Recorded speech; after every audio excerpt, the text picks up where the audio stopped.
तेजस्विनावधीतमस्तु मा विद्विषावहै। ओम शांति शांति शांति।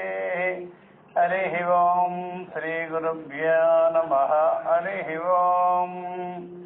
ओम ब्रह्मानंदं परमसुखदं केवलं ज्ञानमूर्तिं द्वन्द्वातीतं गगनसदृशं तत्त्वमस्यादिलक्ष्यम् एकं नित्यं विमलमचलं सर्वधी साक्षिभूतं भावातीतं त्रिगुणरहितं सद्गुरुं तन्नमामि।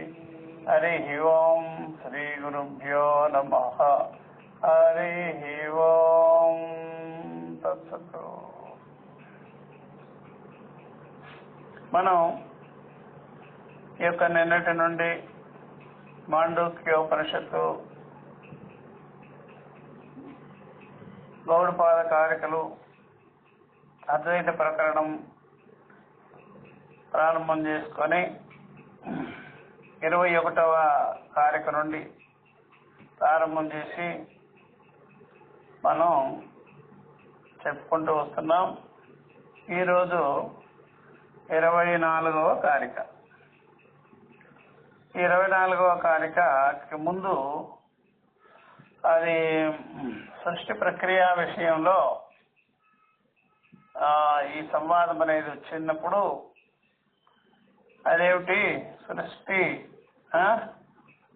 గౌణమా ముఖ్యమా అనే ప్రశ్న తలెత్తినప్పుడు అది గౌణమైన ముఖ్యమైన నిజమైన అబద్ధమైన సృష్టి అనేది మాత్రం అవిద్య కల్పితమై ఉన్నది.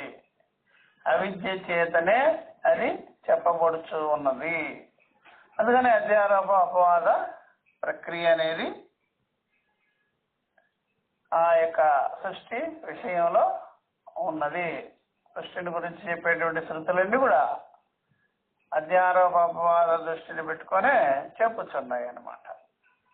కాబట్టి ఈ ప్రకారంగా ఎవరైనా తెలుసుకోవలసి ఉంటుంది అన్నమాట. అయితే ఆ ప్రకారంగా మనం విచారం చేసుకోవాలిగా, అంతకంటే ఏమి ఉండదు. ఎందుకంటే సబాహ్యాభ్యంతరో యజ అనే శృతి ఉంది. దీని ప్రకారంగా మనం తెలుసుకోవచ్చు. స్వదేవ సౌమ్యమగ్ర ఆసీత్ ఏకమేవ అద్వితీయం బ్రహ్మ, అది కూడా మనకు అలాగే తెలుస్తుంది అన్నమాట. అద్వితీయమైన బ్రహ్మమే ఉన్నది, సద్రూపమైన, అంతకంటే మరొకటి లేదు అనే కదా. కనుక అదే మూల తత్వమైనప్పుడు కొంతమంది బ్రహ్మ పదార్థం మూల పదార్థం అంటారు. ఇదేదో పదార్థం అంటే ఏదైనా లడ్డ లేదా మట్టి ముద్ద, తత్వం అన్నమాట, స్వరూపం, చైతన్యం, చితగణం అన్నమాట. అదే బ్రహ్మస్వరూపం, అదే ఆత్మస్వరూపం, అదే సత్స్వరూపం, అదే అన్నమాట. మరి అలాంటప్పుడు దాని నుండి ఆత్మన ఆకాశ సంభూత ఆకాశాద్వాయు ఇవన్నీ కూడా అవిద్యా కల్పిత దృష్టితోనే చెప్పబడింది అనమాట. అధ్యారోప దృష్టితోనే చెప్పబడింది అనమాట. అందుకని అధ్యారోప దృష్టితో చెప్పబడింది. మాయావి గారడి చేసినట్టుగా దాని యథార్థం ఏమిటి అంటే అపవాదమే యథార్థం. అపవాదం చేయడమే యథార్థం అనమాట. అది ఇక్కడ మనం తెలుసుకోవాల్సి. అంతకంటే ఏమి లేదు ఇచ్చట అన్నారు అనమాట. తదేవ శృత్యర్థ భవతి నా ఇతరత్ కదాచిదపి అన్నారు. ఇంకా వేరే అర్థం ఏమి లేదు శృతికి, ఇదే తాత్పర్యము చూసారా అని చెప్పి ఈ అవస్థలో ఏముంది అని కథం శృతి నిశ్చయ. అయితే మరి శృతి యొక్క నిశ్చయమేమిటి ఇది ఆహా అని చెప్తున్నాం. ఇట్లా అన్నప్పుడు చెప్తున్నాము శృతి యొక్క నిశ్చయం ఏమిటి అని అనమాట. ఏమిటి అంటే ఇదిగోండి ఈ యొక్క కారిక తెలియజేస్తుందని గౌడపాదాచార్యులు వారు చెప్తున్నారన్నమాట. నేహనానేతి చామ్నాయాత్ ఇంద్రో మాయాభిరిత్యపి అజాయమానో బహుధా మాయయా జాయతే తు సహా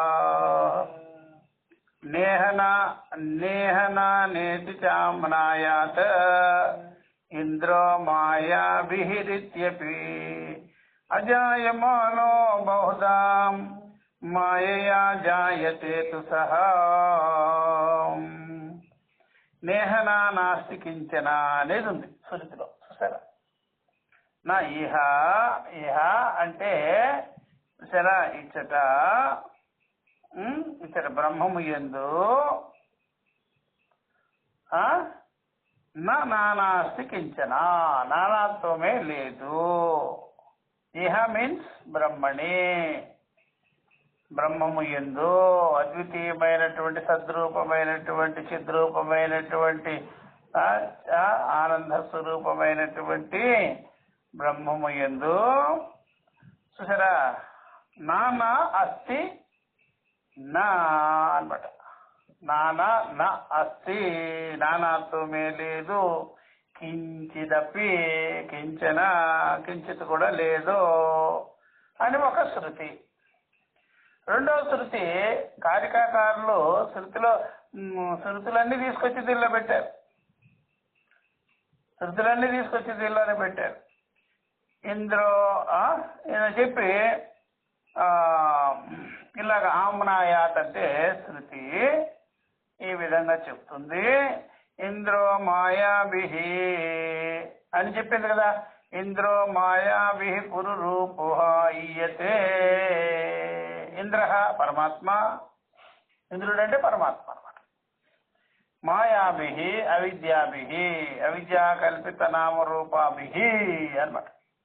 అవిద్యాకల్పిత నామరూపాభిహి అంటే అవిద్య చేత కల్పింపబడిన నామరూపములచే పురురూప ఈయతే. పురః మీన్స్ చూసారా, జగద్రూప ఈయతే. పురురూప ఈయతే, దృశ్యతే. చూసారా, పురం వలె, ఈ జగద్రూపం వలె, అండపిండ బ్రహ్మాండం వలె తోయును, కనిపించును, అనిపించును అని అర్థం అన్నమాట. రెండవది. మూడవది అజాయమానో బహుదా విజాయతే. అజాయమానో బహుదా అది ఉంది కదా, మాయయా జాయతే తు సహా అన్నారు. అజాయమానో బహుధా విజాయతే. అజాయమానః అపి బహుధా విజాయతే అవిద్యయా. ఇవన్నీ ఉన్నాయి శృతులు. సంప్రదాయబద్ధంగా వెళ్ళి గురువుల దగ్గరికి వెళ్ళి తెలుసుకుంటే తెలుస్తుంది, లేకపోతే తెలీదు. అజాయమానః పరమాత్మ, అజాయమానః అపి. అజాయమానః అంటే పుట్టుకే లేకపోయినప్పటికీ కూడా చూసారా, బహుదా విజాయతే నామరూప కర్మాశ్రయ రూపేణ. చూసారా, చరాచర రూపేణ. బహుదా మీన్స్ చరాచర రూపేణ, నామరూప కర్మాశ్రయ రూపేణ.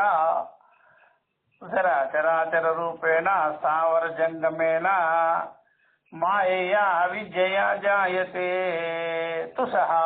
తు శబ్దం చేత ఇది చూసారా ఇట్లా తెలుసుకోవాలను. అది నిజమని తెలుసుకోరాదు. అవిద్యాకల్పిత సృష్టిగా తెలుసుకోవలను. సహా ఈ యొక్క సృష్టిని, బ్రహ్మము యందు కల్పితమైన, బ్రహ్మముచే కల్పింపబడిన సృష్టిని ఈ విధంగానే తెలుసుకోవలను. కాబట్టి పరమాత్మ నుండి ప్రకారంగానే వచ్చినది సృష్టి, కల్పింపబడినది సృష్టి అని తెలుసుకోవాలన్నమాట. భగవద్గీతలో కూడా ఉన్నది, అజోపి సన్నవ్యయాత్మ భూతానామీశ్వరోపి సన్ ప్రకృతిం స్వామధిష్టాయ సంభవామి యుగే యుగే ఉన్నది కదా. అజోపి సన్ అవ్యయాత్మ, నేను అజస్వరూపమై కూడా. అర్జున, నేను పరబ్రహ్మ స్వరూపుడైనా, బ్రహ్మవిదాచార్యుడైనా, నేను చెప్పుచున్నాను వినుమో. చూసారా, ఆ విషయం తెలుసుకొని, తత్వాన్ని తెలుసుకొని తత్స్వరూపుడయ్యి బ్రహ్మవిద్ బ్రహ్మ ఏవ భవతి అయ్యి ఆయన గురుమూర్తి రూపంలో చెప్తున్నాడు అర్జునుడికి.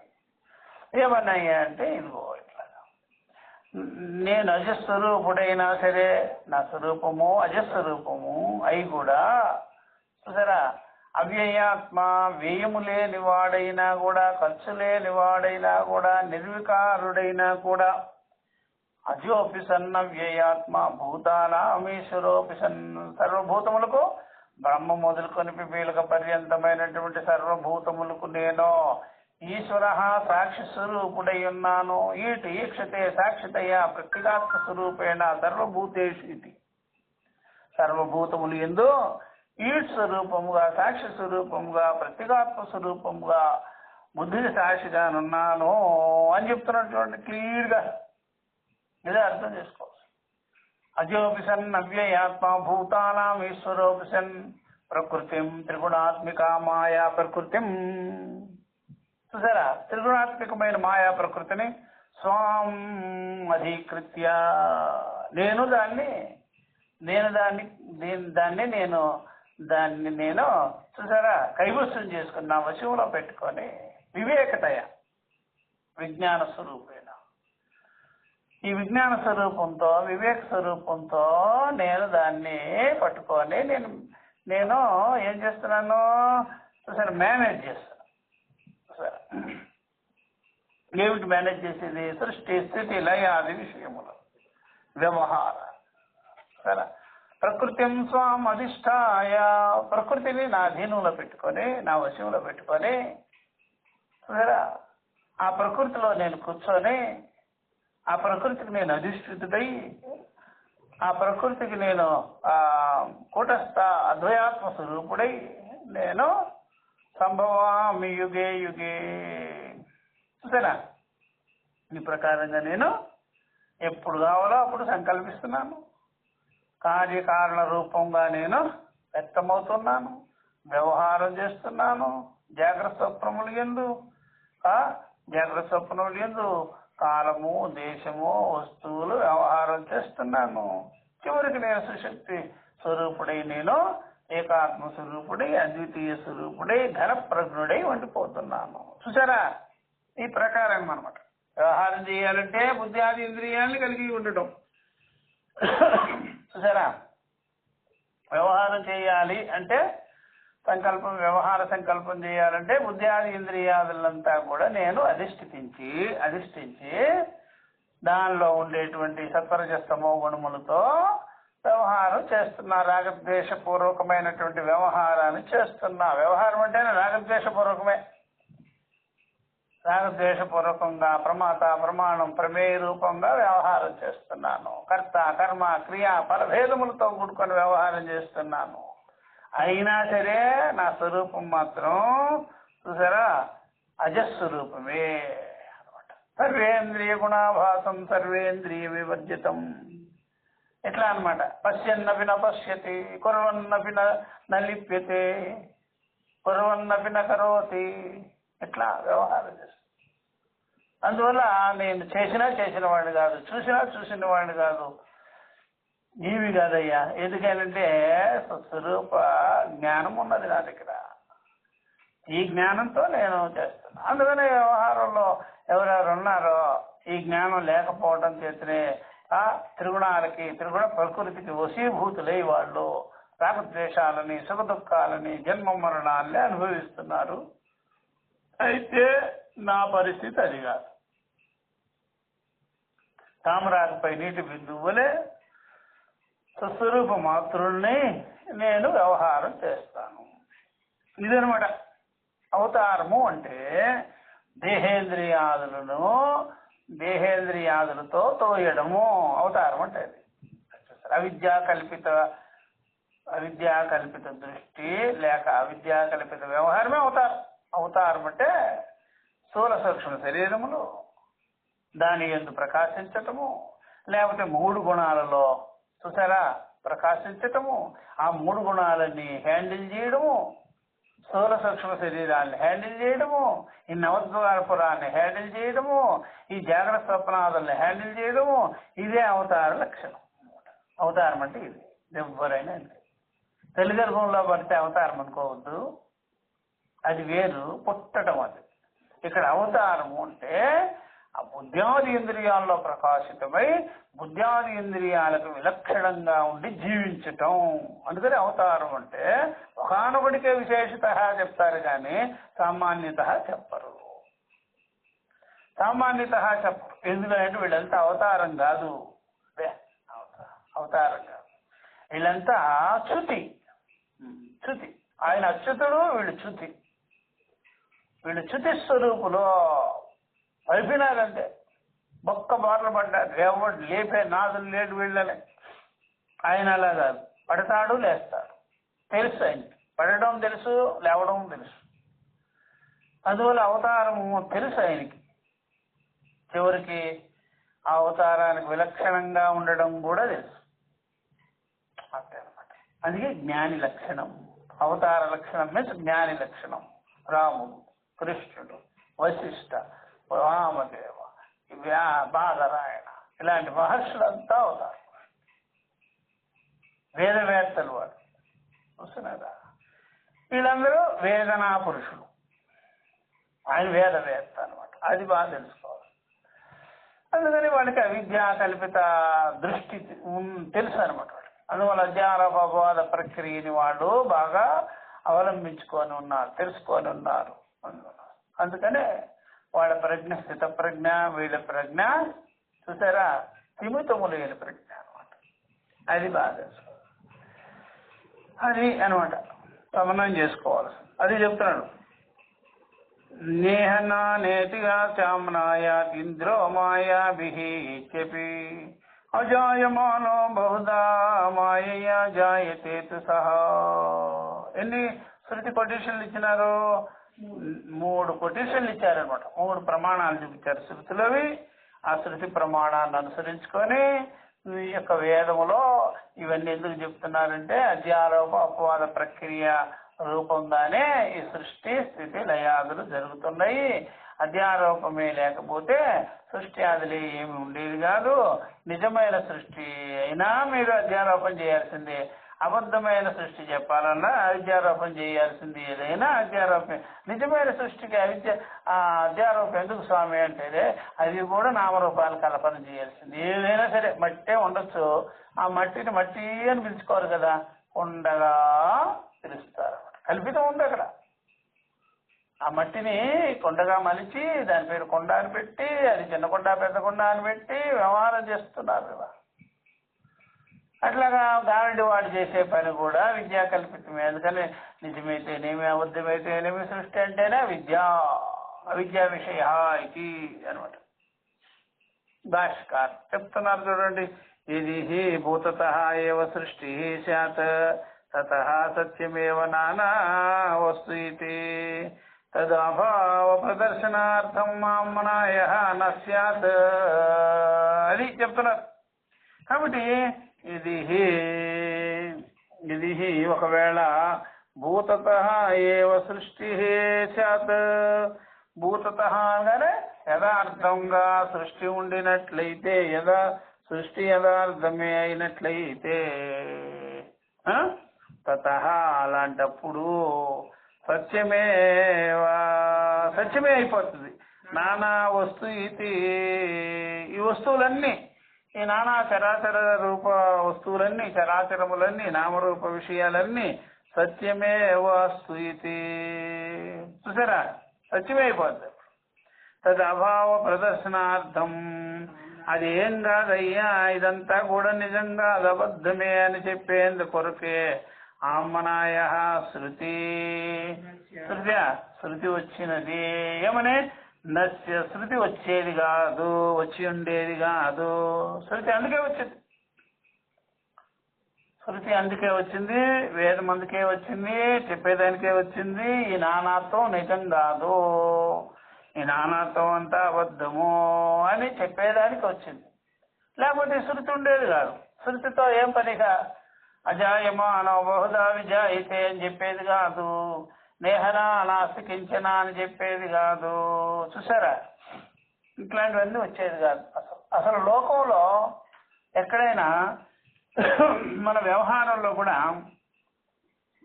ఇది సత్యము ఇది అసత్యము అనే వ్యవహారమే ఉండేది కాదు. ఇది మాయా, ఇది గారడి, నువ్వు చెప్పేది అబద్ధము, ఇది నిజము అని చెప్పేదే ఉండేది కాదండి. అదొకటి గుర్తుపెట్టుకోండి మీరు ఎప్పుడైనా సరే.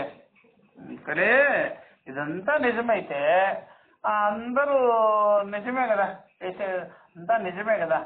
అప్పుడు మీకు ఇది తీసేసినాం అనుకోండి, అబద్ధము అనేది, తప్పు అనేది, అసత్యము అనేది, మాయ అనేది, గారడి అనేది తీసేసినాం అనుకోండి, ఇంకా కొట్లాడికి, తగాదాలకి, వాదాలకి అవకాశమే ఉండేది కాదు.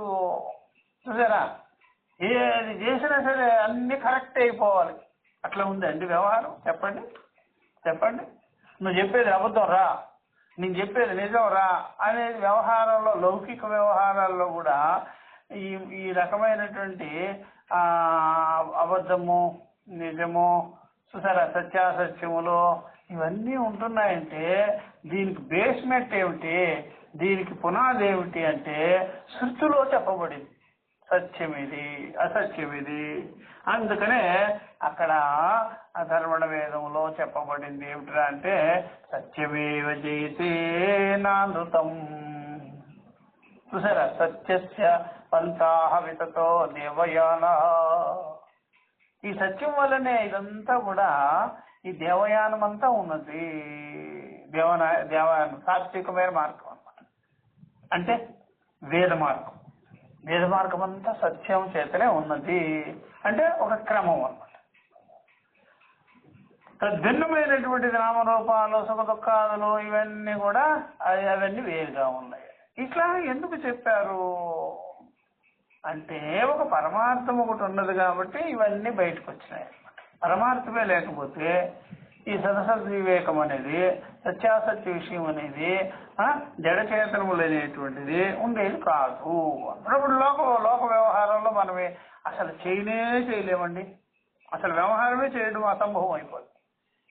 ఆ సత్యము అసత్యము అనే మాట లేకపోతే ఎవరు ఏం చెప్పినా సత్యమైపోతుంది. అన్ని న్యూస్లన్నీ సత్యమైపోతుంది, వ్యవహారం అంతా సత్యమైపోతుంది. వీడేమో ఇక్కడ వీడు చెప్పే మాటకి అథారిటీ లేకుండా, ఒక అథారిటీ ఉండాలి. నేను చెప్పే మాట నిజమో, వాడు చెప్పే మాట నిజమో, వాడు చెప్పేది అబద్ధమో, నేను చెప్పేది నిజమో అనేది అథారిటీ లేకుండా పోతుంది. అప్పుడు ఏమవుద్ది, లోకం అంతా గందరగోళం అయిపోతుంది. దీన్ని ఏమంటారంటే జగదాంధకారం అయిపోతుంది, జగత్ అంధకార స్థితిలోకి వెళ్ళిపోతుంది. లోకంలో మన వ్యవహారంలో ఎంత తుచ్చమైన వ్యవహారమైనా సరే, దొంగల ముఠాలో కూడా నువ్వు నిజం చెప్తున్నావురా అబద్ధం చెప్తున్నావురా అంటారు. పోలీసులు వాళ్ళ స్థాయిలో వాళ్ళు నిజమా అబద్ధమా, దొంగలు వాళ్ళ స్థాయిలో నిజమా అబద్ధమా, ధర్మార్గులు కూడా నిజమో అబద్ధం పట్టుకొని వ్యవహారం చేసుకుంటున్నారంటే దీనికి పునాది ఎంత స్ట్రాంగ్ గా ఉన్నదో చూసారా. అందుకనే సత్యస్య ఆయతనం, సత్యమే ఆయతనముగా ఉన్నది. బాగా గుర్తుపెట్టుకోవాలి స్వామి.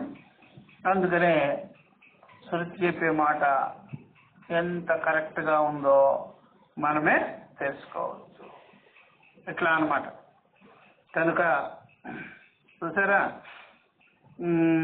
చెప్తున్నారు చూడండి, ఈ ప్రకారంగా తదభావ ప్రదర్శనార్థం ఇదంతా ఈ నానాత్వమే లేదు అని చెప్పేదానికి ఆమనాయము, శృతి లేక వేదము, ఉపనిషత్తులు వచ్చి ఉండేది కాదు. నశ్యాతు. మరి వచ్చింది అంటే అర్థం ఏంటి? ఇదంతా అబద్ధమే, ఈ సృష్టి స్థితి లయాది వ్యవహారములన్నీ అబద్ధమే, దీనిలో నిజమనేటువంటిది ఏమీ లేదు అని చెప్పేదానికే వచ్చింది. అస్థిచ నేహనా నాస్తి కించన. కఠోపనిషత్తు బాగా చూసుకోవాలి. అస్థిచ నేహనా నాస్తి కించన. కఠోపనిషత్తులో 2:1:11 2:1:11 ఉన్నది చూడండి. అందుకనే 2:1:11లో ఏముంది అని చూస్తే ద్వితీయవల్లి రెండు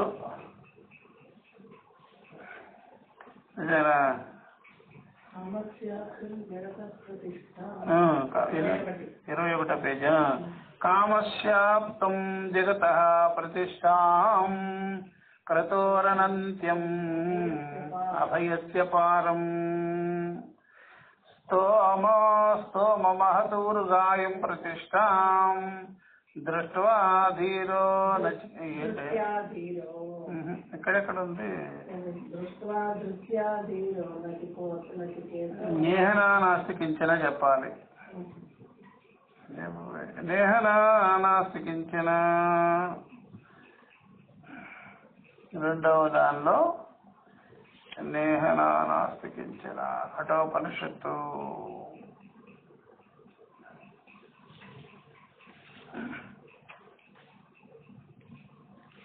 రెండవ భాగం.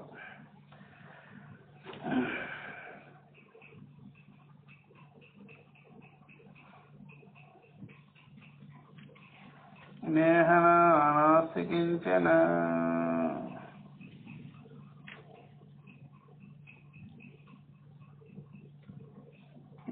సరే పోనండి. 1, 2, 1, 11 2, 1 పంచమవల్లి పోనండి.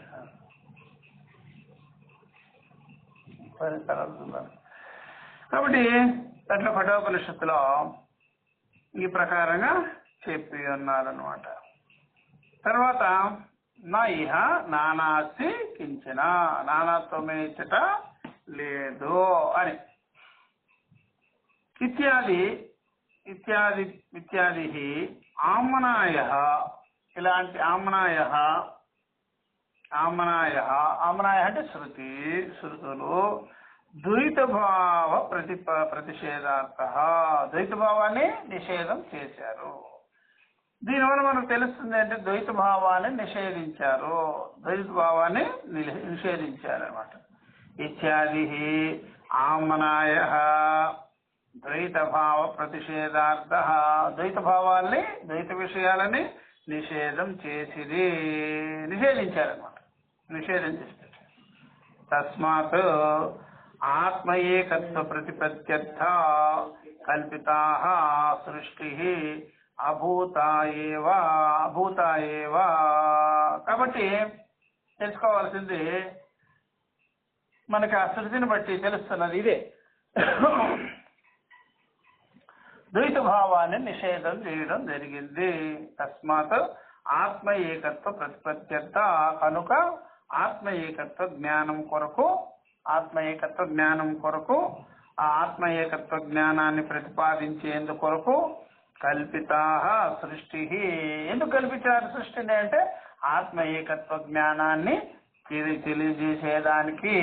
అసలు మన వ్యవహారం కూడా అంతే. వ్యవహారానికి ఒక మూలం ఉండాలి, నిజం ఉండాలి. ఆ వ్యవహారానికి నిజం ఉండాలి కాబట్టి వ్యవహారాలన్నీ కల్పన చేసేసి చివరికి వ్యవహారాలకంతా నిజం ఏంటంటే వ్యవహారము లేకుండా ఉన్నప్పుడు మనకి స్థిమితంగా ఉంటుంది బుద్ధి, స్థిమితమైన అనుభవం ఉంటుంది. అప్పుడు తెలుస్తుంది. స్థిమితమైన అనుభవం మొదట్లోనే ఉండదు అనుకోండి. స్థిమితమైన అనుభవం మొదట్లో ఉంటే మనకు తెలిసేది కాదు. సుషుప్తి విలువ ఎప్పుడు తెలుస్తుంది మనకి బాగా తెలుసుకోవచ్చు. సుషుప్తి విలువ ఎప్పుడు తెలుస్తుంది? జాగ్రత్త స్వప్నాలు వస్తే తెలుస్తుంది. సుషుప్తి యొక్క ఆనందము, సుషుప్తి యొక్క సుఖము, సుషుప్తి యొక్క అప్రపంచము ఎప్పుడు తెలుస్తుందయ్యా? గాఢ నిద్ర అనుభవం యొక్క విలువ ఎప్పుడు తెలుస్తుంది అంటే జాగ్రత్త స్వప్నాలు రావాలన్నమాట. జాగ్రత్త స్వప్నాలు వస్తే అప్పుడు సుషుప్తికి విలువ ఎంత ఉందో తెలుస్తుంది. నువ్వు సపోజ్ ఇంకో మాటలో మీరు తెలుసుకోండి, నిద్రకు విలువ ఎప్పుడు తెలుస్తుంది? నిద్ర యొక్క గొప్పతనం ఎప్పుడు తెలుస్తుంది? నిద్ర యొక్క ఆనందం ఎప్పుడు తెలుస్తుంది? మనకి మెలకువ కాలంలో ఉన్నప్పుడు తెలుస్తుంది. మెలకువ కాలంలో వ్యవహారాలు బాగా ఉన్నాయి అనుకోండి, అప్పుడు నిద్ర యొక్క విలువ తెలుస్తుంది. అది ఎట్లా తెలుస్తుంది స్వామి? నాకు ఈ మెలకు ఎప్పుడు పోతుంది, నిద్ర ఎప్పుడు పడుతుంది, ఈ కళలు రాకుండా ఎప్పుడు అవుతుంది, ఈ పనులన్నీ ఎప్పుడు ముగుస్తుంది, నేను అట్లా నడుము వాల్చాలి, అట్లా నిద్రపోవాలి, హాయిగా ఉండాలి, ఆనందంగా మరి హాయిగా ఉండి ఆనందంగా ఉండేదానికి మళ్ళీ వ్యవహారంలోకి ఎత్తుకొచ్చినా నువ్వు? వ్యవహారంలో ఏం పీకుదామని వచ్చినావు? ఇక్కడ ఏం సాధిద్దామని వచ్చినావు? చివరికేమో వ్యవహారాలు ఎప్పుడు అవుతుంది, నడుము లాగేస్తుంది, కాళ్ళు లాగేస్తుంది, అట్లా అట్లా కోలబడాలి, అట్లా నడుము వాల్చాలి, నాకు నిద్ర పట్టడం లేదబ్బా. నిద్ర పట్టకపోతే మంచిదే కదా, వ్యవహారంలో ఉండరాదు. నిద్ర పట్టకపోతే మంచిదే కదా, వ్యవహారంలో ఉండరాదు. 4 పనులు కల్పించుకో, 4 వస్తువులు ఎక్కడ వేసుకో, తవ్వుకుంటూ ఉండు, తుడుచుకుంటూ ఉండు, సర్దుకుంటూ ఉండు, సరిపోదు లేపో, అదే బాగుంటుంది కదా. అదేంటి స్వామి అలా చెప్తారు, నిద్రపోవాలండి అది చూసారా? అందుకని జాగ్రత్త స్వప్నాలు ఎందుకు వచ్చినాయి, వ్యవహారాలు ఎందుకు వచ్చినాయి అంటే నిద్ర యొక్క విలువ తెలియాలి. మన యొక్క స్వరూప స్థితి గురించి తెలియాలి. మన స్వరూప స్థితి అవ్యవహారమై ఉన్నది,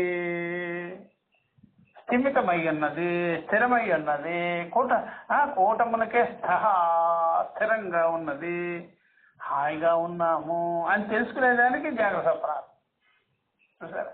అందుకని భార్య, బిడ్డలు, వస్తువులు, వ్యవహారాలు ఎందుకురా అంటే మీకు వృద్ధాప్యం వచ్చిన తర్వాత అవన్నీ దండగా, ఇవన్నీ చేసినవన్నీ దండగా, ఎవడు నన్ను లెక్క చేయటం లేదు, ఎవడు నాకు మర్యాద ఇవ్వడం లేదు అని తిట్టుకునేదానికి వస్తాయి అన్నమాట. ఎందుకు వస్తుందండి?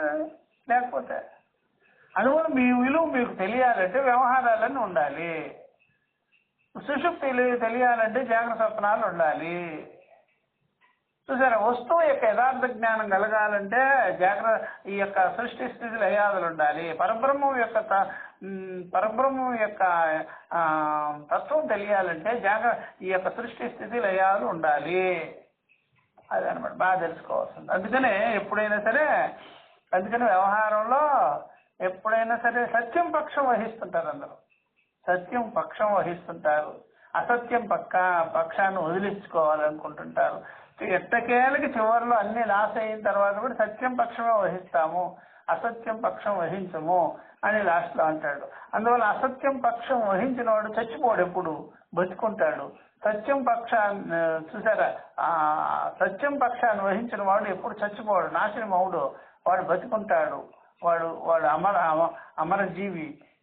అసత్యం పక్షాన్ని వహించిన వాడే నామరూపాలు లేకుండా నష్టమైపోతాడు. వాడిని ఎవరైనా సరే ఎప్పుడు తలుచుకుని తిట్టుకుంటుంటారు, నిందిస్తుంటారు. అట్లా అనమాట. కొంతమంది అలాగా దుర్మార్గులు కూడా స్మరింపబడతారు. ఎందుకని? ఏం స్మరణ? అది తిట్టుకునే స్మరణ, నిందాస్మరణ ఉన్నది. చూసారా? కీర్తి స్మరణలు ఉంటాయి. 2 స్మరణలు ఉంటాయండి. మన కీర్తి స్మరణ మీకు ఆనందంగా ఉంటుందా, నిందాస్మరణ ఆనందంగా ఉంటుందా వినేవాడికి ఎవరికైనా? కీర్తి స్మరణ, కీర్తించటం ఉంది, సన్మానించేటువంటి స్మరణ ఉంది, అది బాగా ఉంటుంది అన్నమాట. అది బాగా తెలుసుకోవాలి. అందుకనే ఆమ్నాయము, వేదము, శృతి ద్వైత భావ ప్రతిషేధార్థ, ద్వైత భావాన్ని నిషేధం చేసేదాని కొరకే వచ్చి ఉన్నది. ద్వైత భావాన్ని నిషేధం చేసేదానికే వచ్చింది అది ఆమ్నాయం. తస్మాత్ ఆత్మ ఏకత్వ ప్రతిపత్త్యర్థ కల్పితా, ఆత్మ ఏకత్వ జ్ఞానాన్ని తెలియజేసేదానికి శృతి వచ్చి ఉన్నది. సృష్టి కల్పింపబడినది. ఆత్మ ఏకత్వ జ్ఞానం కలిగించుకునేదానికే ఈ సృష్టి అంతా కల్పింపబడి ఉన్నది. అభూత ఏవా, ఇదంతా కూడా అభూత, లేనిది. చూసారా? సిద్ధముగానిది, కల్పింపబడినది. ఎందుకని? ప్రాణ సంవాదాతో, ప్రాణ సంవాదం మనకు శృతుంటుంది బృహదారణ్యకంలో. ప్రాణము, ఇంద్రియాలు పరస్పరం వాదులాడుకుంటాయి. అప్పుడు చివరికి నేను గొప్ప అనుకుంటాయి కదా. లాస్ట్ లో ఆ ప్రాణం ఏం చేస్తుంది? మీరందరూ గొప్పవాళ్ళు, నేను మాత్రం సెలవు తీసుకుంటాను అంటుంది. అప్పుడు ఎప్పుడైతే ప్రాణం సెలవు తీసుకుందో ఇంద్రియాలన్నీ వాడిపోయిన తోటకూర ఉంది కదా, వాడిపోయిన తోటకూర ఎలా ఉంటుంది, డింగిని కింద పడిపోద్ది కదా, తలలో వచ్చేస్తుంది కదా. తోటకూర కావచ్చు, ఏ కూర కావచ్చు, ఏ పుష్పం కావచ్చు, అవన్నీ అట్లాగా వడిలిపోయి కింద పడిపోతాయి, ఇంద్రియాలన్నీ పడిపోతాయి అన్నమాట. చూసారా, అట్లాగా అయిపోతాయి. అందుకనే ఇంద్రియాలన్నీ రాలిపోతాయి, ఇక మెత్తబడిపోతాయి మొత్తం. చివరికి ప్రాణం సర్దుకుంది కాబట్టి ప్రాణం వల్ల మేము ఫ్రెష్గా ఉంటున్నాము, సచేతనంగా ఉంటున్నాము, క్రియాశీలుగా ఉంటున్నాము అని అర్థం చేసుకోవాలి. నీకేం పని పాటలేదులే, మేము చేసేదంతా మేమే, రూపాలన్నీ చూసింది మేమే, శబ్దాలన్నీ విన్నది మేమే, రుచులన్నీ గ్రహించింది మేమే, స్పర్శలన్నీ చూసేది మేమే, క్రియలన్నీ చేసేది మేమే. నీకేం పని, అసలు పని పాడలేదు. శ్వాసానికి శ్వాస, శ్వాసానికి శ్వాస, బయటకు పోతావు, లోపలికి వస్తావు, లోపలికి వస్తావు, బయటకు వస్తావు, ఇదే పని నీకా. కాబట్టి నీకేం పని లేదు. కాబట్టి మాకే పనులు ఉన్నాయి. మమ్మల్ని అందరూ చూడగలుగుతారు, నిన్నెవడు చూస్తాడే ప్రాణము, మమ్మల్ని చూడు, మేము అన్ని బయటకే ఉన్నాం, అందరూ చూస్తారు. అలాగైతే నాకేం పని లేదు కాబట్టి నేను ఇక్కడి నుంచి విరమించుకుంటాను అని ప్రాణదేవత ఎప్పుడైతే అనిందో అప్పుడు ఇంద్రియాలన్నీ చచ్చబడిపోయి అలా పడిపోయింది, పక్షవాతం వచ్చినట్టుగా పడిపోయింది, ప్రాణం లేకుండా ప్రాణహీనమై పడిపోయినాయి. అప్పుడు తెలిసి వస్తుంది అనమాట, అరే నేనుండి బట్టే మీరు బతికి పనులు చేసుకుంటున్నారు, బతికి బట్ట కట్టగలుగుతున్నారు, నేనే లేకపోతే మీది ఏమిటి అదో గతే బజార్ పాలే, ఎందుకు పనికి రాకుండా పోతారు. కాబట్టి ప్రాణమే గొప్ప. ఇప్పుడు ఇది సంవాదంలో మనకేం తెలిసింది, ప్రాణమే పరమార్థం, ప్రాణమే అధిష్టానం, ప్రాణం లేకుండా, ప్రాణమే ఉనికిగా లేకపోతే ఇంద్రియాలన్నీ చివరికి కుప్పగూలిపోతాయి అని తెలిసింది కదా. సేమ్ ఇలాగే ఈ ప్రాణ సంవాదాన్ని ఎందుకు చెప్పారయ్యా, ప్రాణ ఇంద్రియ అధిదేవతల యొక్క సంవాదాన్ని అంటే ప్రాణం యొక్క విలువ తెలుసుకునేదాన్ని. అట్లాగే ఇక్కడ మనము సుషుప్తి విలువ తెలుసుకోవాలి అంటే జాగ్రత్త స్వప్నాదులు వాళ్ళనే తెలుసుకుంటాం అన్నమాట. అలాగే సృష్టి స్థితి లయాదుల యొక్క ఎందుకు చెప్పినారంటే సృష్టి స్థితి లయాదులకి అధిష్టానం ఎవరో, దానికి మూలతత్వం ఏమిటి అని తెలియజేసేదానికి సృష్టి స్థితి లయాదుల గురించి వాళ్ళు చెప్పారు. ఇది అభూతార్థ ప్రతిపాదకేనా, ఇది బృహదారణ్యకంలో ఉంది 2:5-19. దీన్నే ఇంద్రోమాయాభిహి పురురూపోయతే అని చెప్పారు. ఆ శృతి కూడా వచ్చిందిగా, ఇంద్రోమాయాభిహి పురురూపోయతే. ఇంద్రుడు తన మాయల చేత, ఇంద్రుడు అంటే పరమాత్మ చేత, ఇంద్రుడు తన మాయల చేత అంటే పరమాత్మ తన మాయల చేత పురురూప, చూసారా, బ్రహ్మాండ రూప జగద్రూప ఇయతే దృశ్యతే, అలా తోస్తాడు, కనిపిస్తాడు. ఇదంతా అవిద్య చేత కల్పింపబడి జరిగింది. అది ఎట్లా జరిగింది అంటారా, తైక్షత ఇమానలోకాన్ను అసృజత సో అకామయత బహుశ్యాం ప్రజాయేతి. చూసారు, ఇదంతా కూడా ఇంద్రో మాయాభి పురురూపో ఇయతే. ఇట్లాగా బాగా శృతులన్నీ కూడా అధ్యారోప అపవాద దృష్టిని పెట్టుకొని వచ్చినాయని క్లియర్ కట్గా తెలుస్తున్నది మనకి. మీరు ఆ విధంగా తెలుసుకొని ఇదంతా నిజమైన సృష్టి అని మాత్రం అనుకోవద్దు. మీ వ్యవహారాలన్నీ, మీరు చేసే వ్యవహారాలన్నీ నిజమని భావించుకోవద్దు. మీరు తెలుసుకున్న తత్వమే నిజం, కానీ చేసే వ్యవహారాలకు విలువే ఉండదు, బాగా తెలుసుకోవద్దు. ఎలక్ట్రానిక్ వస్తువులు ఏ విధంగా మన కళ్ళ ముందే వేలకు వేలు లక్షలకు లక్షలు పెట్టి కొని అలాగా స్క్రాప్ అయిపోతుందో, సేమ్ ఈ వ్యవహారాలన్నీ అంటే చివరికి దీంట్లో పరమార్థాన్ని గ్రహించుంటేనే అది మీకు మిగిలేది, మిగిలినవన్నీ ఒళ్ళక్కే అయిపోతుంది, పనికి రాకుండా. బాగా తెలుసుకోండి.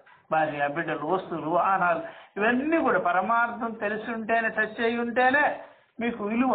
పరమార్థం లేకుండా ఓన్లీ రాగద్వేషపూర్వకంగా వ్యవహారాలు చేసినట్లయితే మీ చేతికి బూడిది వస్తుంది.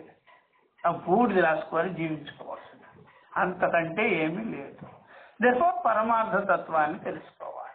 పరమార్థ తత్వం తెలుసుకుంటే మీకు శృతులు ఎందుకు చెప్పినాయి, పెద్దలందరూ ఎందుకు చెప్పారు, మన జీవితం యొక్క సాఫల్యం ఏమిటి, మన జీవితానికి మూలతత్వం ఏమిటి అని మీకు బాగా అవగాహనకు వస్తుంది. లేకపోతే అంతే, బోడుగుండే మీకు.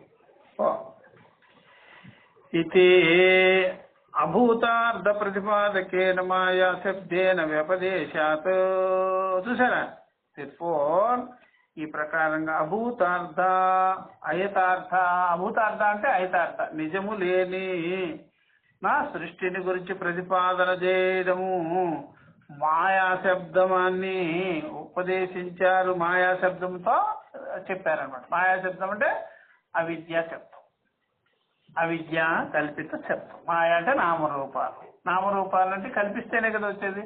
అందువల్ల ఆ అవిద్య చేత కల్పింపబడినటువంటి నామరూప విషయాలు, నామరూప వ్యవహారం, దీన్నే అవిద్య మాయ కల్పిత అంటారు. అవిద్య చేత, చూసారా, అవిద్య చేత కల్పింపబడిన మాయ వ్యవహారం. మాయ అంటే నామరూపాలు. అప్పుడు వెంటనే పూర్వపక్షి ఒక ప్రశ్న వేశాడు, శంకించాడు అనమాట. నను ప్రజ్ఞావచన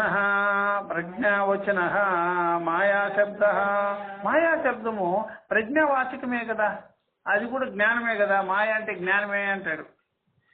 మాయాశబ్దము కూడా ప్రజ్ఞావాచకమే కదా. అందుకనే సృష్టి మిథ్య ఎలాగునో, సృష్టి మిథ్య కాదు, అది కూడా జ్ఞాన విషయమే కదా అంటాడు. చూసారా, మాయాశబ్దం అనేది ప్రజ్ఞావాచకము, అది కూడా జ్ఞాన విషయమే కదా. మాయాశబ్దము అది సృష్టి అనేటువంటిది మిథ్యాత్వము, అవిద్యా విషయము అని మీరు ఎందుకంటారు? అయ్యా, అది కూడా ప్రజ్ఞే. ఏం ప్రజ్ఞది? చూసారా, ఏం ప్రజ్ఞ? మిథ్యా ప్రజ్ఞ, తప్పు తెలివి. తప్పు తెలివి అని గుర్తుపెట్టుకో. తప్పు తెలివి ఉండదు ఎప్పుడో, సరైన తెలివే ఉంటుంది. నామరూప తెలివి ఉండదు నీకు. నామరూప రహితమైన తెలివి ఉంటుంది. ఎందుకయ్యా నామరూప రహితమైన తెలివి ఎందుకు ఉండదు స్వామి? నామరూప రహితమైన తెలివి ఎందుకుంటుంది? నామరూపాల తెలివి ఎందుకు ఉండదు అన్నావంటే నేను చెప్తాను చూడు. కొండ అనేటువంటి నామరూపాలు ఉండవు, మట్టి అనేటువంటిది ఉంటుంది. మట్టి అనేది తెలివే, కొండ అనేది తెలివే. పగిలేది ఎవరు, ఉండేది ఎవరో చెప్పు చూద్దాం. ఉండేది మట్టే, పగిలేది నామరూపాలే, మాయమయ్యేది నామరూపాలే, కల్పింపబడింది అదే. చూసారా, కల్పన చేయకుండా నిర్వికల్పంగా ఉండేది మట్టే. ఆ ప్రజ్ఞ అలాగే ఉంటుంది, అది అలాగే ఉంటుంది. మట్టి నువ్వెన్నైనా చెప్పు, మట్టి అలాగే ఉంటుంది. చూసారా, నామరూపాలు చేంజ్ అయిపోతుంటాయి. అందుకనే బాగా తెలుసుకో, తప్పు తెలివి అన్నమాట. దానికి సమాధానం చెప్తున్నారు చూడండి, వాళ్ళ శైలిలో ఏమంటున్నారు చూడండి. సత్యం ఇంద్రియ ప్రజ్ఞాయా అవిద్యా మాయత్వేన మాయాత్వాభ్యుపగమాత్ అదోష.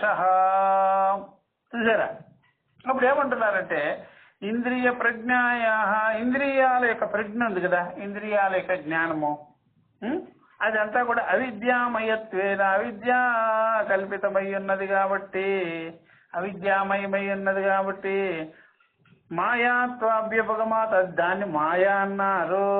దాన్ని ఏమన్నారు? ఇంద్రియ ప్రజ్ఞని అవిద్య చేత కల్పింపబడినది. నామరూప విషయాలు, శబ్దస్పర్శ రూప రసగంధాది విషయాలు, ఇవన్నీ కూడా వాచారంభణ విషయాలు, ఇదంతా కూడా చూసారా మాయాత్వము అని చెప్పబడి ఉన్నది. ఇట్లా అంగీకరించుకొని ఉన్నాం. మాయాత్వాభ్యుపగమాత్, దెర్ఫోర్ మాయాత్వము అని చెప్పబడి ఉన్నది కాబట్టి, అంగీకరించబడి ఉన్నది కాబట్టి అదోష, దీంట్లో దోషమే ఉండేది. కాబట్టి అవిద్య కాబట్టి అది, అవిద్య కాబట్టి అది ఇంద్రియ ప్రజ్ఞ అంతా మాయాత్వము అని చెప్పబడి ఉన్నది, అంగీకరింపబడి ఉన్నది కదా. ఒక పాయింట్ అయితే ఇప్పుడు మళ్ళీ చెప్తున్నాడు చూసారా. ఎందుకయ్యా, నాకు గుర్తుపెట్టుకోవాలి ఎప్పుడైనా, ఇదంతా మాయాత్వమైనది. ఇంద్రియ ప్రజ్ఞలంతా మనం ఇంద్రియాల ద్వారా మనం తెలుసుకుంటున్నటువంటి శబ్దస్పర్శ రూప రసగంధాది విషయాలన్నీ కూడా మనం చెప్పుతున్నటువంటి నోటితో చెప్పుతున్నటువంటి ఈ యొక్క నామరూప వ్యవహారములన్నీ, వాచారమ్మణ వ్యవహారములన్నీ కూడా అదంతా కూడా కల్పితమై ఉన్నది, నామరూప విషయాలు కాబట్టి అదంతా కూడా మాయా అని మనం అంగీకరించుకున్నాం. ఇది చూసారా, వాచారంభణం వికారో నామధేయం మృతికే దేవ సత్యం. దేర్ఫోర్ అది వాచారంభణం అంతా మిథ్య అనమాట. దేర్ఫోర్ మిథ్య అన్నా, మాయ అన్నా, అవిద్య అన్నా, కల్పితమన్నా, చూసారా ఇదంతా కూడా ఒక్కటి. మాయాభిహి ఇంద్రియ ప్రజ్ఞాభిహి, మాయలు అంటేనే ఇంద్రియ ప్రజ్ఞలు, ఇంద్రియ ప్రజ్ఞలు, ఇంద్రియ తెలివి అనమాట. అంటే బుద్ధి ఇంద్రియ తెలివిలో, బుద్ధ్యాది అంటే అంటే అర్థమంటే శబ్దాది విషయ తెలివి, నామరూప తెలివి అనమాట. మాయాభిహి ఇంద్రియ ప్రజ్ఞాభిహి అవిద్యారూపాభిహి ఇత్యర్థః. చూసారా, మాయాభిహి ఇంద్రియ ప్రజ్ఞాభిహి, మాయాభిహి అనగానే మాయల ద్వారా, ఇంద్రియ ప్రజ్ఞల ద్వారా, ఇంద్రియ తెలివితేటల ద్వారా అని చెప్పారు కదా. ఇదంతా కూడా అవిద్యా రూపాభిహి, అవిద్యా రూపాలే, అవిద్యా విషయాలే అని తెలుసుకోవలసి ఉన్నది. కాబట్టి చూసారా, ఇట్లా తెలుసుకోవాలి. మాయా అనగానే అవిద్యారూపమైనటువంటి ఇంద్రియ ప్రజ్ఞల ద్వారా, అంటే ఇవన్నీ కూడా కల్పింపబడినది. దేర్ఫోర్ ఇదంతా కూడా అవిద్యారూప విషయములే. అందుకనే ఇక్కడ చెప్పారు అజాయమానో బహుదా విజాయతే అనే శృతి అనమాట. ఇది శ్వేతాశ్వేతర ఉపనిషత్తులో కూడా ఉన్నది, శ్వేతాశ్వేతర ఉపనిషత్తులో ఉన్నది. ఇది అజాయమానో బహుదా విజాయతే, పుట్టుక లేకపోయినా సరే చాలా రకాలుగా పుట్టినట్టుగా అనిపించటము, తోయడము, చెప్పటము అనమాట. అజాయమాన.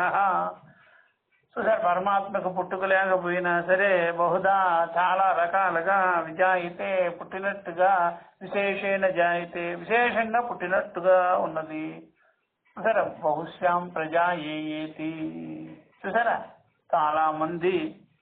చాలా మంది పుట్టుట అనేది అనమాట. ఈ విధంగా అనిపించటం అనమాట, చెప్పడము, అనిపించటము, తోయడము, ఇట్లాగనమాట.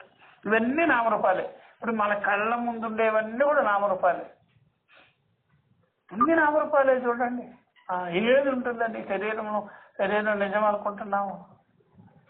ఈ శరీరం మళ్ళీ హాస్పిటల్కి పోతుంది, మళ్ళీ అక్కడి నుంచి బయటకు వస్తుంది.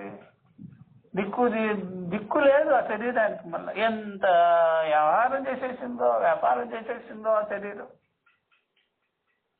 ఎవరికి ఏం లేకుండా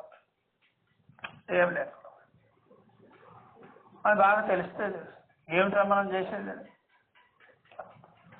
కనుక చూసారా, ఈ ప్రకారంగా అన్నమాట. అజాయమాన బహుదా విజాయతే ఇది శృతే, ఇలాంటి శృతుల ద్వారా. తస్మాత్ మాయా ఏవ జాయతే తుసః. ఈ సృష్టి ఉందే చూసారా, తు శబ్దం చేత యథార్థం కాదు అని చెప్పడం అనమాట. తు శబ్దం చేత ఇది శృతిలో ఉంది. తు శబ్దం తుసః, చూసారా, మాయా ఇది శృతి అనమాట. ఇది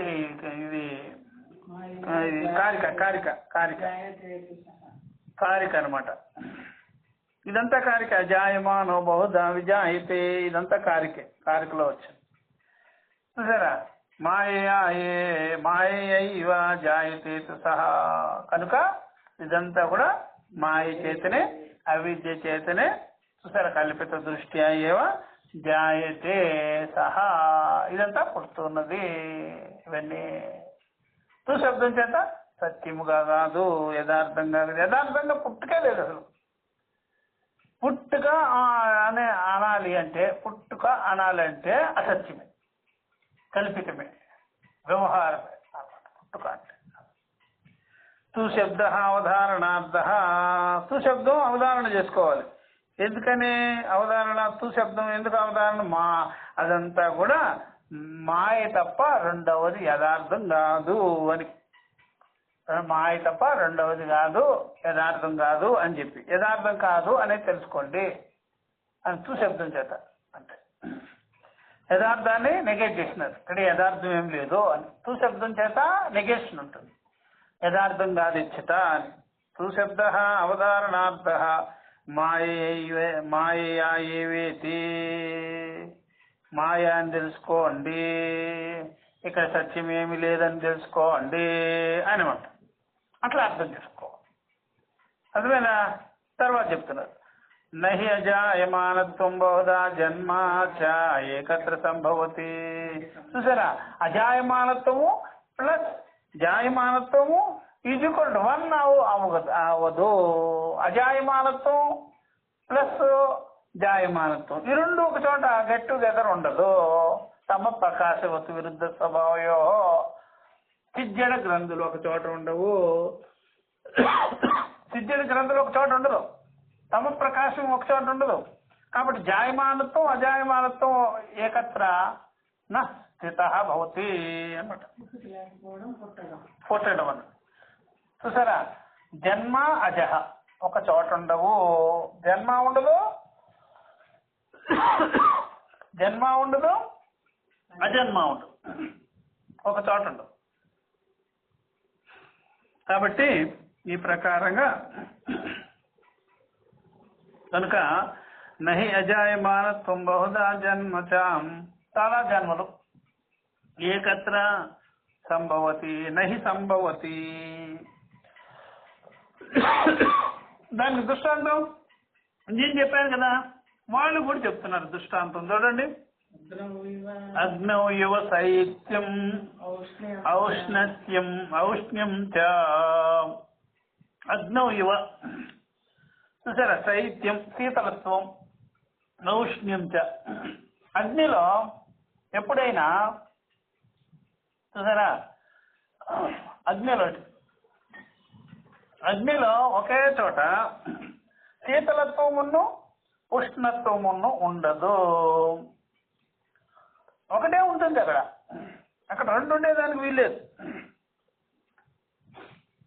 తమ ప్రకాశవతు, చూసారా, చల్లదనము వేడి ఒక చోట ఎలా ఉంటుందండి? ఉండదు. అగ్నిలో ఉండదు కదా, అది చెప్పారు. ఇదైంది. ఏమంటున్నారు నెక్స్ట్? ఫలత్వాస్య ఆత్మ ఏకత్వ దర్శనమేవ శృతి నిశ్చిత అర్థః తత్ర కో మోహః కశోకః ఏకత్వం అనుపశ్యతః ఈశావాసోపనిషత్ ఇత్యాది మంత్రవర్ణాతో. చూసా, ఇంకా ఫలత్వం, దీని రిజల్ట్ ఏమిటి, దీని యొక్క ఫలత్వం ఏమిటి అని మీరు గ్రహించుకున్నట్లయితే, యథార్థం తెలుసుకుంటే ఏమిటి, సత్యం తెలుసుకుంటే ఏమిటి, ఇది ఇక్కడ ఏం మాయలు లేవు, ఆత్మ యందు మాయలు లేవు, మాయలు ఉన్న చోట ఆత్మ అనేది ఉండదు, మాయలకి అధిష్ఠితమైనటువంటి ఆత్మ విలక్షణంగానే ఉంటుంది, నామరూపాలకి విలక్షణంగానే నామరూపరహితమైనటువంటి తత్వం ఉంటుంది అని మనం తెలుసుకున్నాం అనుకోండి. అక్కడ ఏముంటుందంటే రెండవది ఉండదు, రెండవ దానికి ఛాన్సే లేదు. అది చెప్తున్నారు, అదే ఫలం. రెండవ దానికి ఛాన్స్ లేదు. ఫలవత్వాస్య, ఇక్కడ ఫలత్వం ఏమిటి అంటే ఆత్మ ఏకత్వ దర్శనమేవా. ఆత్మ ఏకత్వ జ్ఞానమే, ఆత్మ ఏకత్వ దర్శనం మీన్స్ ఆత్మ ఏకత్వ జ్ఞానమే ఫలం. చూసారా, అద్వైత స్వరూప ఏవ ఫలం, ద్వైత నివృత్తి ఏవ అద్వైత ఫలం. ఏ విధంగా అయితే దుఃఖార్థస్య దుఃఖ నివృత్తి ఏవా, దుఃఖంతో బాధపడేవాడు దుఃఖ నివృత్తి అవుతే చాలు వాడికి, అదే వాడికి స్వస్థత ప్రాప్తి. చూసారా, ద్వైతం వల్ల దుఃఖం ఉంది, ద్వైతం జరిగితే దుఃఖం లేదు అనమాట. ద్వైతం వల్లే దుఃఖం ఉండేది. ద్వితీయాది భయం భవతి, రెండోది ఉంటేనే భయం ఉంది, దుఃఖం ఉంది, బాధలు ఉన్నాయి. అందుకని అంతఃకరణమంతా ఎప్పుడు గడిబిడి గందరగోళంగా ఉంటుంది. శరీరంలో ఏమి చెప్పకపోయినా మనసులో బోర్డు చెప్పేది అనుకుంటా. శరీరంలో ఏం చెప్పం మనం, ఎప్పుడో పుణ్యకాలం రావాలి, ఎప్పుడో చెప్తాం శరీర విషయంగా, స్థూల శరీర విషయంగా. సూక్ష్మ శరీరం విషయంలో ఎప్పుడూ చెప్తూనే ఉంటాం, ఏదో ఒకటి చెప్తూనే ఉంటాం, ఖాళీ ఉండదు, చెప్పకుండా మాత్రం ఉండదు. అది కొరత, ఇది కొరత, దాని దుబ్బలేదా, ఇన్ని కన్నాలా, ఇన్ని తూట్ల అయితే అట్లా శరీరానికి శరీరగ్రంథులు ఎన్ని ఉంటాయో అంతకంటే ఎక్కువ గ్రంథులు ఉంటాయమ్మా. చిల్లులే చిల్లులు ఆ మనసు. ఏం చిల్లులు, అన్ని చిల్లులు పెట్టుకొని ఉంటుంది మనసు. అందుకని ఎప్పుడు రోదన గోల. అన్ని రకాల కన్నాలతో ఉండేటువంటిది ఏమిటది అంత బాగా గుర్తుపెట్టుకో.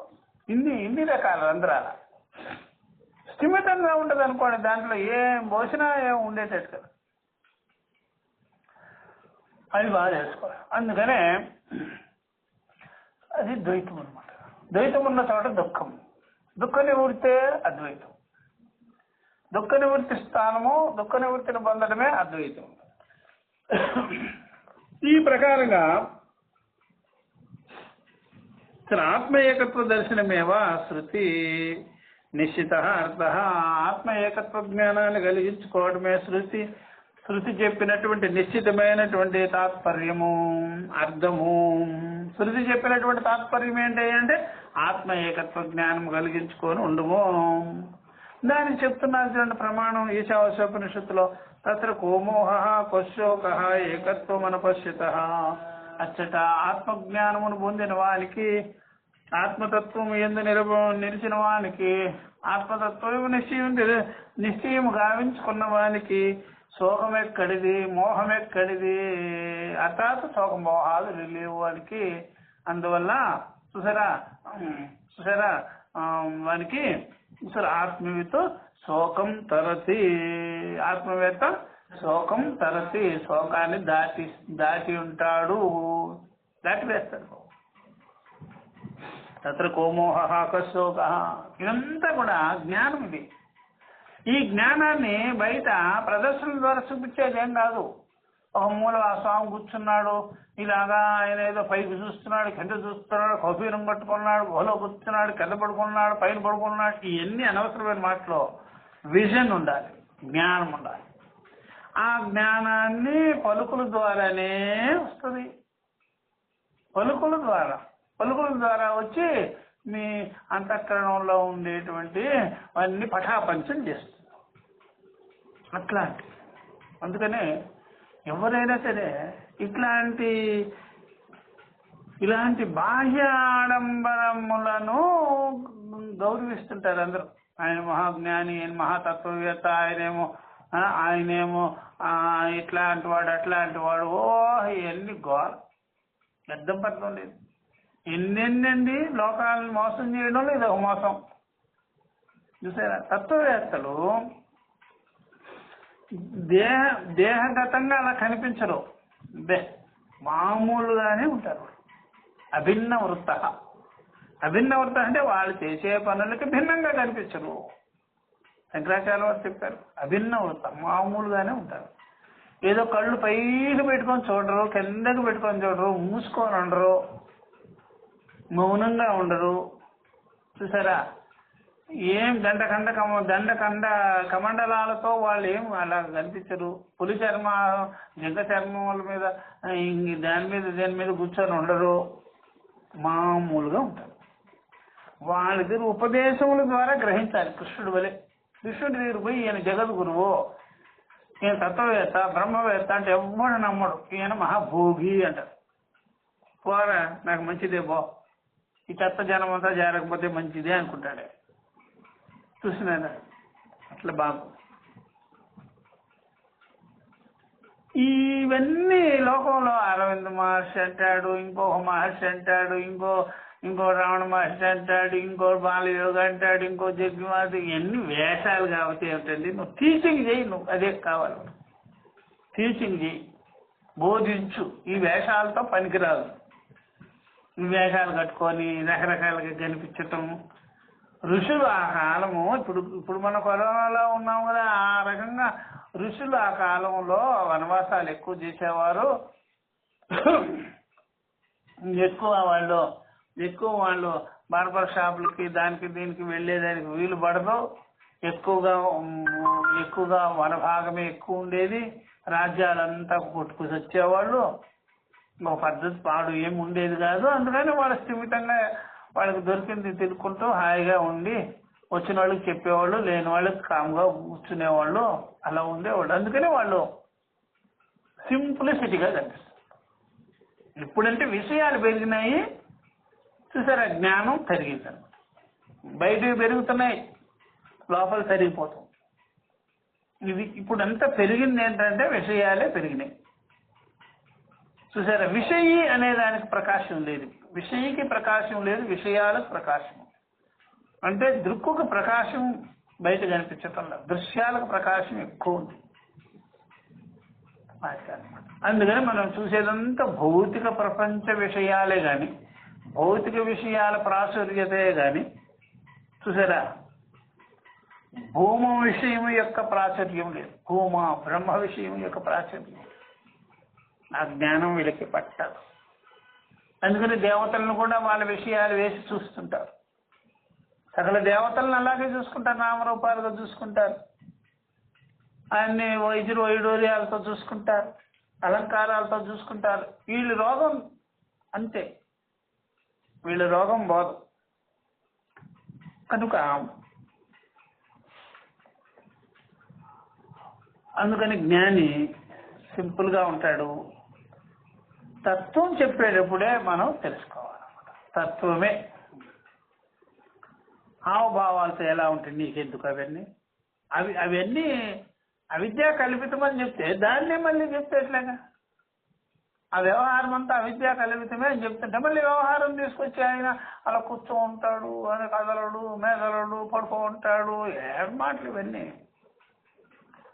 ఇంద్రియ చేష్టలు, దేహ చేష్టలు, విషయాలు ఇవన్నీ లేవు. ఓన్లీ విజన్ లో ఉంటారు వాళ్ళు. ఆ తత్వం తెలుసుకోవాలంటారు.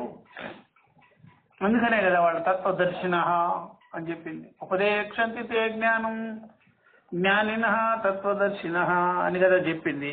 అదే మనం తెలుసుకోవాలి. జ్ఞానం కలిగించుకోవాలి, నోరు మూసుకొని పోవాలి అంతే. జ్ఞానం కలిగించుకోవాలంటే ఆ జ్ఞానంతో జీవించుకోవాలి, విషయాలతో కాదు జీవించుకునేది. ఇదొక ప్రచారం అందరికి. వీళ్ళు జ్ఞానులు ఇలా ఉంటారు, అలా ఉంటారు. ఇది కూడా మళ్ళీ అదొక వ్యవహారం. మళ్ళా వాళ్ళకి విజన్తో పని లేదు, తత్వంతో పని లేదు. ఇవే కావాలి, బాహ్యాడంబరాలే కావాలి పెట్టుకొని. చూసారా, అందుకని భక్తుడు కనిపించాలంటేనే ఇప్పుడు అంతా నామరూపాల్లో కనిపించాలి. ఈ భక్తుడు ఏ భక్తుడు శివభక్తుడా? అప్పటికే వాళ్ళకి శివ సింబల్ అనమాట. వీడు శివభక్తుడా, వీడు విష్ణు భక్తుడా. తొండం ఒకటి పెట్టుకుంటే గణపతి భక్తుడు, అంతే కదా. ఆ తొండం లేదే గణపతి భక్తుడికే. ఆ తొండం ఒకటి పెట్టుకోరా తీసి, అప్పుడు గణపతి భక్తుడు అవుతాం. చూసారా, శివభక్తుడు విభూతి తీస్తే శివభక్తుడు అవుతాడా? అడ్డబొట్టు పెట్టుకుంటే శివభక్తుడు అవుతాడా? ఆ పులి చర్మాంబరం, కరి చర్మాంబరం, పాములు, అవి గోజిగుడ్డ అవి పెట్టుకోడు. మళ్ళా విష్ణువు నామాలు తీసుకుంటే విష్ణు అయిపోతావా? ఆయన మీద శేష పాన్పు మీద పడుకో, పాము మీద పడుకో. అన్నీ ఉన్నాయి కదా, వేష అలంకారాలన్నీ, డ్రామావి అవన్నీ ఎత్తుకో, విష్ణు భక్తుడు అవుతావు. ఇవన్నీ పనికిరావు.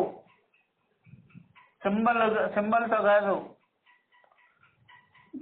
బుద్ధికి ఉండాలి జ్ఞానం. బుద్ధికి కలిగించుకొని ఉండాలి జ్ఞానం. పుస్తకాలన్నీ నెత్తిని పెట్టుకుంటే చదువుకున్నవాడు లెక్క. చెప్పు, పుస్తకాలన్నీ నెత్తిని కట్టకట్టుకొని పెట్టుకో, అప్పుడు చదువుకున్నవాడు అయిపోతావు నువ్వు. కంప్యూటర్ ఒకటి నెత్తిని పెట్టుకో, నువ్వు కంప్యూటర్ తెలిసినవాడు అయిపోతావు. స్టెథోస్కోప్ మెల్ల వేసుకో, డాక్టర్ అయిపోతావు. ఏమి వేషాలు ఇవన్నీ? భగవద్గీత నెత్తిని పెట్టుకుంటే భగవద్గీత నీలో ఉన్నట్ట లెక్క. జ్ఞానం ఉండాలి, బుద్ధి ప్రకాశించాలన్నమాట. ఇవన్నీ పనికిరావు, బాహ్య వేషాలన్నీ పనికిరావు. అసలు నీకే పనికిరావు. భగవద్గీత మా ఇంట్లో ఎప్పటి నుంచో ఉంది, మాకు సుఖదుఖాలు పోలేదని. భగవద్గీత మీ ఇంట్లో ఉందే కానీ నీ ఒంట్లో లేదు. సుఖదుఖాలు పోవాలంటే భగవద్గీత నీ బుద్ధిలో ఉండాలి. ఆ ఆ బుద్ధిలో కలిగించి బాగుండాలి. చచ్చిన తర్వాత భగవద్గీత వేస్తుంటాడు. చచ్చిన తర్వాత వేసుకునేది అదే, బతికేదానికి భగవద్గీత, చచ్చిపోయేదానికి భగవద్గీత కాదు. అట్లా కాబట్టి తత్ర కోమోహ కశోక ఏకత్వం అనుపస్థిత. తత్ర మీన్స్ బ్రహ్మని, ఆత్మని, మన స్వరూపం యందు శోకం ఎక్కడిది, మోహం ఎక్కడిది? ఏకత్వం అనుపశ్యత. ఏకత్వాన్ని అనుపశ్యత, అనుపశ్యత ఆ ఏకత్వ స్వరూపుడై చూసారా ఈ దేహేంద్రియాలని అంటే బుద్ధ్యాది ఇంద్రియాలని చూసేగా ఉన్నది ఆ ఏకత్వం. ఆ ఏకత్వం ఎలా ఉంది? బుద్ధికి సాక్షిగా ఉన్నది, ప్రతిబోధ విదితమై ఉన్నది అని బుద్ధికి సాక్షిగానే చెప్పింది శృతి. ఇక్కడ ఏకత్వ జ్ఞానం ఎక్కడుంది? బుద్ధికి సాక్షిగా ఉన్నటువంటి ఆ యొక్క ఏకత్వ జ్ఞానం ఏందో తత్ర కోమోహ కశోక. చూసారా ఆ పై అంతస్తు ఉంది కదా, బుద్ధికి పైనుండే అంతస్తులో శోకమోహాలు లేవు. బుద్ధికి దిగువ అంతస్తులో డూప్లెక్స్. ఆ బుద్ధికి పైనుండే దానిలో శోకమోహాలు లేవయ్యా సాక్షిలో. బుద్ధికి దిగువ ఉండేటువంటిది ఉంది కదా గ్రౌండ్ ఫ్లోర్ లో, అన్నీ ఉన్నాయి, చెత్త చెదారం అంతా ఉంది అని చెప్పడం అనమాట. ఇది మంత్రవర్ణనాత్ వర్ణాత్. ఈ మంత్రవర్ణముల చేత ఈ మంత్రం చెప్పినట్టుగా చూసారా చూసారా ఆత్మని, సాక్షి ఆత్మని, కూటస్థద్వయాత్మని శోకమోహ రహితం, శోకమోహములు లేవు. మృత్యోహ సమృత్యుమాప్నోతి, మృత్యోహ సమృత్యుమాప్నోతి. చూసారా యహ నానేవ పశ్యతి. ఇది నింద అనమాట, నిందాశృతి. చూసారా నిందాశృతి ఉంది. కొంతమంది నిందాశృతే లేదంటారు. ఎవడో చెప్పింది? అసలు శృతే నింద చేసేదానికి వచ్చింది. ఈ సృష్టిని యాక్సెప్ట్ చేసేదానికి రాలేదండి. యాక్సెప్ట్ చేసేదానికి అయితే ఎందుకు? పురాణాలు ఉన్నాయి కదా. శృతి పనిగట్టుకొని ఈ యొక్క ద్వైత విషయాలని ఖండించేదానికే వచ్చింది. కాబట్టి మృత్యోహ మృత్యుమాప్నోతి ఇహ నానేవ పశ్యతి. ఈ ఆత్మ యందు, ఈ యొక్క బుద్ధికి సాక్షి అయిన స్వరూపం యందు నానాత్వాన్ని ఎవడైతే దర్శిస్తాడో, అంటే బుద్ధ్యాది ఇంద్రియాల యొక్క జ్ఞానాన్ని దాని మీద వేస్తాడో, చూసారా దృక్కు యందు బుద్ధ్యాది ఇంద్రియ విషయముల యొక్క జ్ఞానాన్ని ఎవడైతే వేస్తాడో వాడు నానాత్వం చూస్తాడు. కాబట్టి ఆ నానాత్వాన్ని దర్శించిన వాడు ఎవడైతే ఉన్నాడో వాడు మృత్యువు నుండి మృత్యువుకు పోతాడు. అంటే జన్మ మరణాదులు పొందుతాడు, దేహేంద్రియ ధర్మాల్ని పొందుతాడు, దేహేంద్రియ విషయ ధర్మాల్ని పొందుతాడు. మృత్యువుని పొందడు. దేహేంద్రియ విషయాన్ని పొందడం అంటే మృత్యువు. ఎందుకంటే మృత్యువు అంటే వికారాలు చెందుతాయి. ఎందుకు వికారాలు చెందుతుంటే దృష్ట నష్ట స్వభావాలు. అవన్నీ దేహేంద్రియ విషయాలంతా దృష్ట నష్ట స్వభావాలు. దృక్ స్వరూపంలో దృష్ట నష్ట స్వభావాలు లేవు అని చెప్పడం అనమాట. ఇది కఠోపనిషత్తు. ఇది కూడా మృత్యోహ సమృత్యుమాప్నోతి 2:1-10. ఇది నిందితత్వాశ్చ, ఇలా నింద చేసింది. సృష్ట్యాది భేద దృష్టి, సృష్టి స్థితి లయము అనేటువంటి ఆ భేదాన్ని ఆ యొక్క స్వరూపంలో పెట్టడం బట్టి, బ్రహ్మము యందు పెట్టడం బట్టి, కూటస్థ అద్వయాత్మ స్వరూపంలో పెట్టడం బట్టి ఈ భేద దృష్టిని చూసారు. అభేదమైనటువంటి మన జ్ఞానంలో మన ఆత్మ యందు భేదాన్ని కల్పించటం బట్టి శృతి నింద చేసింది అని చెప్పి, శృతి నింద చేసింది. బస్ ఈ రోజుకి ఈ పాఠం అన్నమాట. ఓం సహనావతు సహనౌ భునక్తు సహ వీర్యం కరవావహై తేజస్వినావధీతమస్తు మా విద్విషావహై.